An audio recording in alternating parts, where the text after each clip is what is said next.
সুপ্রিয় দর্শক ও শ্রোতা, আসসালামু আলাইকুম। আমি একটি বিষয় আপনাদের ক্লিয়ার করব আলোচনার মাধ্যমে, এবং আমার আলোচনাটি উপকার স্বার্থে ছড়িয়ে দিন।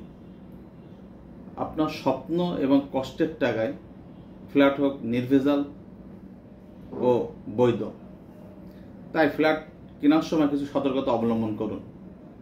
আপনি যে কোনো ব্যক্তি বা ডেভেলপারের কাছে ফ্ল্যাট ক্রয় করবেন, সেই মৌজার তফসিল অফিস অর্থাৎ ভূমি অফিসে গিয়ে জোত এবং খাজনা যাচাই করুন যে হোল্ডিং নম্বর এবং খাজনা সে দাতার নামে আছে কিনা। এবং আপনি যে ডেভেলপার কাছ থেকে কিনেন, সে বিল্ডিংয়ের অবশ্যই রাজযোগের প্ল্যানটা দেখবেন। এই সমস্যাটা বেশি অ্যারাইজ করে যে আপনার বিল্ডিংয়ের রাজযোগের প্ল্যান আছে 8 তলা, অথচ আপনি ক্রয় করছেন 9 তলা বা 10 তলায়। সেটা পারমিশন আছে কিনা। আপনি ফ্ল্যাটের সাইজ হচ্ছে কিনছেন 1200-1300, অথচ প্ল্যান আছে 1000। এই অতিরিক্ত যে ফ্লোর বা অতিরিক্ত যে ফ্ল্যাটের সাইজ, এটা হলো অবৈধ।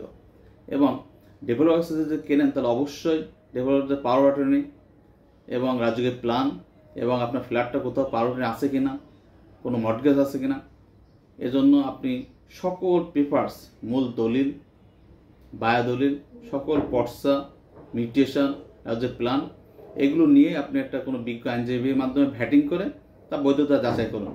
সকলকে ধন্যবাদ।